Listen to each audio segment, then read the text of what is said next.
Hello students, we will continue chapter of 8th class। इसमें हमने यहाँ तक रीड कर लिया था, नेक्स्ट रीड करेंगे।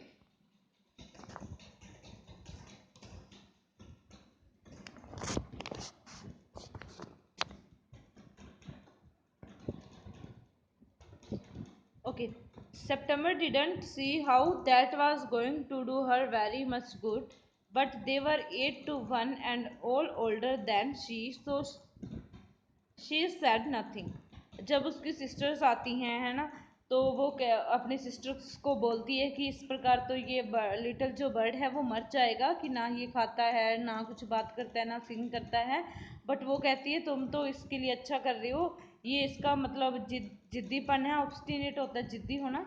तो ये जिद्दी है, तो ये जिद्दी है, तो जैसा ये जिद कर रहा है वैसा मर जाएगा, तुम्हें छुटकारा मिल जाएगा। वो प्रिंसेस होती है, उसे नहीं पता होता वो कितना अच्छा कर रही है या क्या नहीं कर, कुछ भी मतलब अच्छा है या नहीं जो कर रही है। बट उसकी जो 8 सिस्टर्स होती हैं उससे बड़ी होती हैं, तो इसलिए वो उनके आगे कुछ नहीं बोलती। Perhaps he shall have got used to his case by tomorrow, she said। तो ये सब जो प्रिंसेस होती है वो कहती है शायद कि कल तक इसे केज की मतलब पिंजरे की आदत हो जाए। And next day when she awoke, she cried out good morning in a cheerful voice. She got no answer। जब नेक्स्ट मॉर्निंग प्रिंसेस वॉकअप होती है, मीन्स उठती है, तो वो क्या है, गुड मॉर्निंग विश करती है बहुत ही चेयरफुल वे में, खुशी से। She got no answer, but उसे कोई भी आंसर नहीं मिलता। She jumped out of bed, वो जल्दी से खड़ी हो जाती है। रेन टू द केज, और पिंजरे की तरफ भागती है। She gave a startled cry, और वो जोर से क्या है क्राई करती है, मतलब चिल्लाती है। For their the little bird ले, क्योंकि जो लिटिल बर्ड होता है वो लेटा हुआ होता है अभी तक।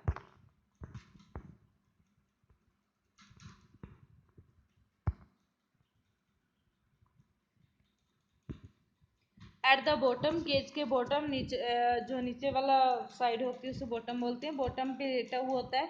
On his side with his eyes close, और उसकी जो आइज होती है वो क्लोज होती हैं। एंड ही लुक्ड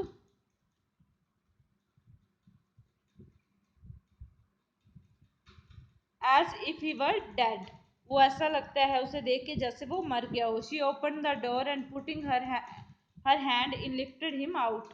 उसने क्या किया, जल्दी जल्दी से केस का जो दरवाजा था, डोर था, वो ओपन किया और अपने हाथ से उसे बाहर निकाल लिया। शी गेव अ सोब of relief, for she felt that his little heart was beating still. जब उसने सो मतलब एक रिलीफ की सांस ली, एक चैन की सांस ली, जब उसने फेल्ट किया अपने हाथों से कि जो उसका हार्ट है, उसका दिल अभी भी बीटिंग कर रहा है, मतलब धड़क रहा है। Wake up little bird, she said, उसने बोला कि उठो उठो। She began to cry and her tears fell on the little bird, वो क्या रोने लगी और जो उसके आंसू थे वो लिटिल बर्ड पे गिर जाते हैं।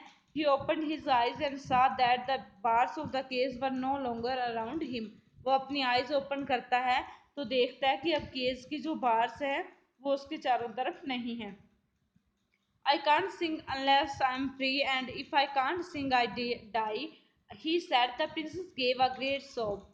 उसने बोला कि मैं गा नहीं सकता जब तक फ्री नहीं होता, और जब तक मैं गाता नहीं तो मैं मर जाऊंगा। तो प्रिंसेस इस पे बहुत ही गहरी सांस लेती है। Then take your freedom, she said. तो कहती है तुम अपनी फ्रीडम ले लो, स्वतंत्र हो जाओ। I shut you in a golden cage because, मैंने तुम्हें गोल्डन केज में बंद किया था, because I loved you and wanted to have you all to myself. और मैं तुमसे प्यार करती हूँ, मुझे अच्छा लगते हो तुम, तुम्हारी सिंगिंग, और इसीलिए मैं चाहती थी तुम मेरे पास ही रहो, इसलिए मैंने तुम्हें बंद किया था। But never knew it would kill you, but मैं ये नहीं जानती थी कि ये तुम्हें मार देगा, ये चीज़ तुम्हें किल कर देगी। I love you enough to let you be happy in your own way, कि मैं तुम्हें क्या इतना प्यार करती हूँ कि मैं तुम्हें खुश देखना चाहती हूँ, तुम अपनी जहाँ पे भी अपनी वे में जैसे भी अपने तरीके में खुश रहना चाहती हो, रह सकती हो।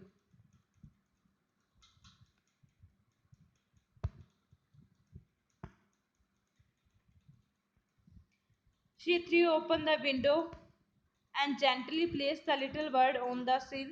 सिल होती है दहलीज, वो क्या है विंडो को ओपन करती है, और जो सील होती है मतलब दहलीज होती है विंडो पे, उसको उस पे रख देती लिटिल बर्ड को। ही शुक हिमसेल्फ अ लिटिल। जो लिटिल बर्ड होता है वो अपने आप को थोड़ा हिलाता है क्योंकि अच्छा महसूस करता है वो केज से बाहर आके।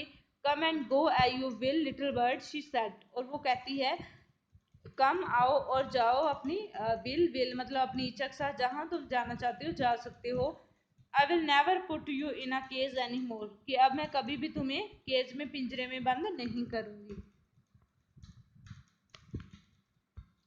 I will come because I love you little princess. वो कहता है कि मैं भी यहाँ पे आऊंगा लिटिल प्रिंसेस बिकॉज मुझे भी आपसे बहुत प्यार है said the bird. And I will sing you the loveliest songs I know I shall go far away. वो कहता है कि और मैं आपके लिए बहुत अच्छे सॉन्ग गाऊंगा। मुझे पता है कि मैं थोड़ा दूर चला जाऊंगा but I shell always come back and I shell never forget you. और मैं हमेशा क्या करूंगा मतलब आया करूंगा आपके पास और तुम्हें आपको नहीं भूलूंगा। He gave himself another shake. और एक फिर शेक हिला खुद को भी हिलाता है। Good gracious me how stiff I M.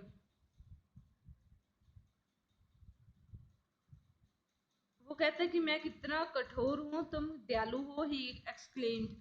Then he open his wings and flew right away into the blue. तो वो बाद में क्या करता है अपने विंग्स को खोल लेता है और एक फ्लाई लेता है मतलब ब्लू स्काई में उड़ जाता है। But the little princess burst into tears. लेकिन उसे उड़ा के उसे फ्लाई मतलब दूर भेज के क्या लिटिल प्रिंसेस पे रोने लग जाती है।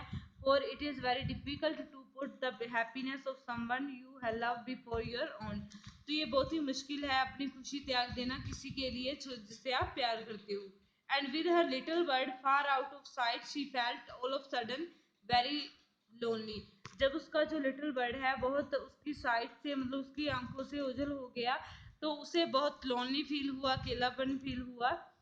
When her sisters knew what had happened, they mocked her and said that the little bird would never return. जब उसकी सिस्टर्स को पता चला तो वो उस पे हंसी और बोली कि वो अब कभी भी वापस नहीं आएगा। But he did at last. But वो क्या वापिस आया।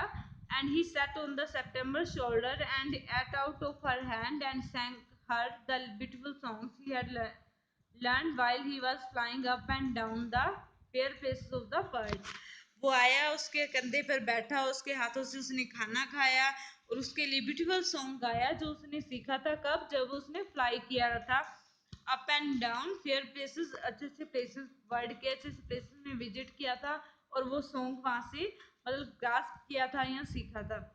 September kept her window open day and night so that the little bird might come into her room whenever he felt inclined, and this was very good for her, so she grew extremely beautiful।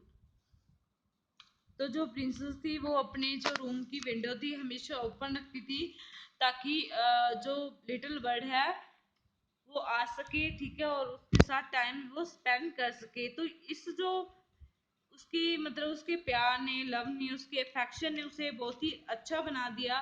वो दिन ब दिन क्या है beautiful होती गई। ये चीज उसे खुशी देती थी। जब हम खुश होते हैं तो हमारी बॉडी भी चेयरफुल हो जाती है हम अच्छे दिखते हैं। Okay. When she was old enough, she married the king of Cambodia and was carried on white elephant all the way to the city in which the king lived। तो जब वो यंग थी इनफ तो उसने marriage की Cambodia के king से और वो वाइट एलिफेंट पे गई थी जहाँ तक मतलब किंग रहते थे। But her sisters never slept with their windows open, so they grew extremely ugly as well as disagreeable। तो जो दूसरी उसकी सिस्टर्स थी वो कभी भी क्या ओपन विंडो के साथ नहीं ओपन विंडो ओपन नहीं करती थी अपने रूम की और जो नेचुरल विंड है वो उनके रूम में नहीं आती थी जिसकी वजह से वो बद्दी दिखने लगी थी और मतलब प्रशंसा के लायक नहीं थी। When the time came to marry them off, they were given away to the king's counselors। जब उनकी मैरिज की बारी आई तो जो किंग के काउंसलर्स थे उन्हें वो उनसे उन्हें दे दिया गया उनको उनके साथ मैरिज कर दी गई king's counsellor with the pound of tea and a Siamese cat। Siamese cat दे दी गई और एक कप मतलब टी के साथ। ओके, मतलब वो जो दूसरी थी वो व्हाइट हाथी पे गई थी शानदार तरीके से और राजा के साथ उसकी शादी हुई थी, बट जो इनकी शादी हुई उनके जो दरबारी थे, काउंसलर थे, सलाहकार थे, उन्हीं के साथ कर दी गई थी, बिकॉज दे उनकी जो ब्यूटी थी वो क्या है, डिसअपियर हो चुकी थी। Okay, thanks, that was our chapter.